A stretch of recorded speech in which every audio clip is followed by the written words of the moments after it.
Comento canciones. Bueno, bienvenidos a esta segunda edición de Comento canciones. En el tema de hoy va a ser una canción un poquito más moderna que la que vimos en el episodio primero piloto. Y si bien aquel fue el que me dio la primera semilla de cómo quería yo hacer este podcast y cómo le doy las vueltas a las canciones que me gustan y cómo quería comentarlo, pues en este segundo vamos a hablar sobre una canción que me da vueltas continuamente, todos los días me da vueltas. Es de Jarabe de Palo. Jarabe de Palo en realidad es el nombre del cantautor Pau Donés. Es un tío, pues, no sé si inteligente, pero fue porque murió de cáncer. Era muy listo porque partió de ser un no sé si comercial, era de marketing de una empresa de una bebida espirituosa que gusta mucho con tónica a los ingleses y que tiene nombre, pues, el marqués más famoso de Málaga, el que le da el nombre a una de las avenidas, ¿no? Y entonces en esta campaña él colocó una canción suya que se llamaba La Flaca. Y bueno, pues como el poder de la televisión, tanto oírlo, pues al final nos gustaba a todos, y de ahí pues surgió y entonces hizo su grupo y todo esto. Pero entonces ocurrió que en su álbum de Vuelta y Vuelta del año 2001, hace ya 24 años, pues yo lo compré. Y bueno, pues yo cuando me oigo un álbum es muy raro que una canción de tanto oírla no termine gustándome.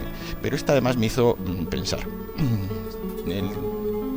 La canción en sí se llama De los libros no se aprende, pero claro, es raro ponerte a oír un disco y ver el título de las canciones. Entonces yo, con el tono este que cantaba él, pues yo entendía De los libros se aprende, que lo decía como irónico. Pero lo que es la letra en realidad dice: de los libros no se aprende, de las historias que contienen, de lo que se lee entre líneas de sus palabras mudas. De los libros no se aprende sobre verdades a medias, de pensamientos escritos sobre ideas que alguien tuvo. Pero, y entonces viene el estribillo, hay ciertas cosas que nunca se aprenden, que de pronto aparecen sin saber por qué. Hay ciertas cosas que en los libros no vienen, de pronto aparecen, pero que hay que saber. De los libros se aprende, ahora sí lo dice, se aprende de páginas en blanco y negro, de tinta sobre papel, de palabras bien ordenadas. Pensé en escribir un libro de mi versión sobre las cosas que vi escritas en un libro que otro ciego escribió. Entonces ahí es donde, en este párrafo, en esta estrofa, es donde yo siempre le estoy dando vueltas, y es verdad. Escribir un libro de mi versión sobre las cosas que vi escritas en un libro que otro ciego escribió. ¿Cuántos libros hay de gente que ha leído lo que otro había escrito, que a su vez había leído de otro, y así? Bueno, sin contar, pues eso, tantas historias que se cuentan, pues ejemplo, la leyenda negra española, ¿no? Pues la leyenda negra española es de un fraile que fue allí y entonces contó unas cosas, y ya los protestantes que estaban en guerra contra los católicos, que éramos los españoles, pues entonces empezaron a hacer unos grabados en los cuales pues salía gente como blanca, cuando los indios no eran blancos, eran morenos. Era la prueba de que no tenían ni idea de lo que estaban hablando. Pues hablaban de miles de muertos y de tal, y luego pues se vio que no. Entonces eso es lo que me hizo darle vueltas a las cosas, ¿no? Al final acaba con una pequeña estrofita de 2 versos que dice: no hace falta ser un sabio para escribir un libro. Entonces esta canción siempre me ha llamado por eso, porque yo trabajo siempre con bibliotecas, en mi trabajo siempre hay una biblioteca y siempre hay pues el típico cartelito de cualquier libro, hasta el más malo, tiene algo bueno. Y entonces yo, que me gusta mucho dar vueltas a las cosas, me acuerdo de ese amigo que tengo colombiano, doctor, morenito de piel, y que allí en Colombia el libro del más famoso del pintor austríaco no está prohibido. Y entonces dice que él se puso a leerlo por saber de qué era. Dice: oye, estaba leyéndolo y de vez en cuando tenía que parar y mirarme el brazo y decir que yo soy oscuro, porque me estaba convenciendo. Entonces, en ese sentido, pues el libro estaría prohibido, bien prohibido, ¿no? Pero entonces ya no es un libro, ya no tiene cosas buenas, ya rompemos la teoría de que todos tienen algo bueno.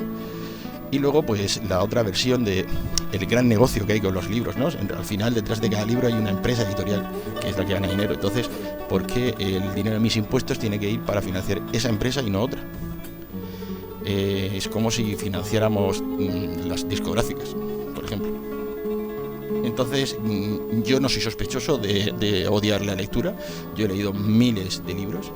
De hecho, pues en mi infancia, pues si me escucha alguien joven, en mi infancia no había internet, pero es que no había móviles. Entonces, imaginaos cómo era. Y pues yo no tenía casa en la playa y vivía en Murcia. ¿Qué iba a hacer? ¿Ver la tele? Tampoco, había 2 canales y uno era siempre documentales. Pues al final leías libros o salías a jugar con la gente. Entonces yo no era muy de jugar a hacer deportes, yo leía libros, ¿no?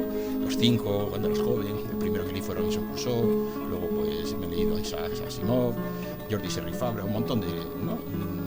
Agatha Christie, Poirot me cargaba un poquito, Sherlock Holmes, las obras completas, vamos, que he leído mucho, que no soy sospechoso de ser un tío que soy inculto, no, que yo he leído mucho, pero eso no quita que me dé cuenta de cómo me recuerda el chiste ese de Lepe, ¿no? De los leperos que contaban que iban como exportan fresas, pues iban a ver al Papa al Vaticano y le decían, oye, ¿cuánto habría que pagarte para que cambiaras el Padre Nuestro? Y donde dice, danos hoy nuestro pan de cada día, dijera, danos hoy la fresa de cada día. Y decía el Papa, ni hablar, eso no se cambia, eso ni hablar. Y se iban los del EP y decían, ¿cuánto pagarían los del pan? ¿No? Pues ese chiste pues tiene un trasfondo, ¿no? Entonces, aquí es eso, ¿por qué hay que gastarse dinero público en bibliotecas? ¿Y por qué no bueno, aunque ahora también tienen canciones y tienen vídeos, pero es lo que digo, ¿por qué al final es una actividad privada que es necesaria? Claro, pues como una inmobiliaria, también es necesario comprar casas, o cualquier empresa, todas las empresas son necesarias, si no se habrían hundido por el propio mercado, si no se les subvenciona. Entonces esta es mi reflexión sobre esta canción que siempre me tiene dando vueltas, ¿no? Y bueno, y la canción pues en sí pues no tuvo éxito, no sé si por la letra o por la música, ¿no? Era así, pues el tono era así como, hay ciertas cosas que nunca se aprenden, que de pronto aparecen sin saber por qué. Hay ciertas cosas que en los libros no vienen, de pronto aparecen, pero que hay que saber, pues ese estilo, ¿no? Así, a mí me gustaba, ¿no? Y de hecho la canto muy a menudo, voy por ahí y voy cantándola. Pero bueno, pues quede aquí pues mi reflexión sobre esta canción, ¿no? Sobre una persona que le dio vueltas y dijo, ¿de verdad los libros son, no sé cómo decirlo, necesarios? Sí, claro, todo es necesario en la vida, el pan, pero el pan no está subvencionado, lo tienes que pagar tú con tu dinero. Pues a eso me refiero, ¿no? ¿Por qué unos sí y otros no?